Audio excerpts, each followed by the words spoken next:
সন্ত্রাসবাদ মোকাবেলায় বাংলাদেশের উদ্যোগের প্রশংসা করেছে যুক্তরাষ্ট্র। শুক্রবার সন্ত্রাসবাদ নিয়ে ওয়াশিংটনে কান্ট্রি রিপোর্টস অন টেরোরিজম 2014 প্রকাশ করে যুক্তরাষ্ট্রের স্টেট ডিপার্টমেন্ট। এতে বলা হয়, প্রধানমন্ত্রী শেখ হাসিনার সরকার শুধু দেশে নয়, আন্তর্দেশীয় পর্যায়েও সন্ত্রাসবাদী গোষ্ঠী মোকাবেলায় দৃঢ় প্রতিশ্রুতি দেখানোয় 2014 সালে এই বিষয়ে বেশ অগ্রগতি হয়েছে।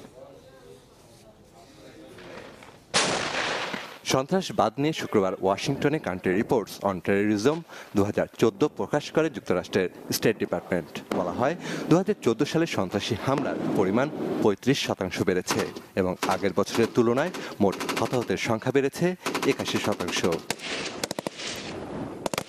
মার্কিন এই রিপোর্ট বলছে, এসব আক্রমণের 60% বেশি হয়েছে ইরাক, পাকিস্তান, আফগানিস্তান ও নাইজেরিয়ায়।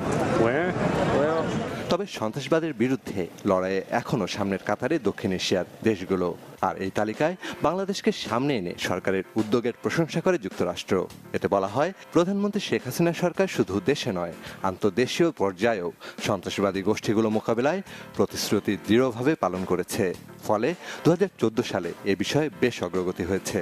প্রতিবেদনে সন্ত্রাস প্রতিরোধে বাংলাদেশের নানা প্রচেষ্টার বিস্তারিত তুলে ধরা হয়। আইন প্রণয়ন, আইন শৃঙ্খলা জোরদার, সীমান্তের নিরাপত্তা, সন্ত্রাসের অর্থায়ন প্রতিরোধ, আঞ্চলিক ও আন্তর্জাতিক সহযোগিতা এবং সহিংস জঙ্গিবাদ প্রতিরোধে বাংলাদেশের উদ্যোগের কথা উল্লেখ করা হয়।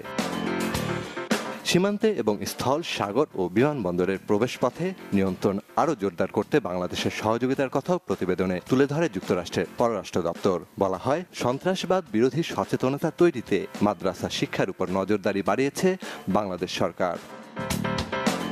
খালিদ বিন আনিস, চ্যানেল 24।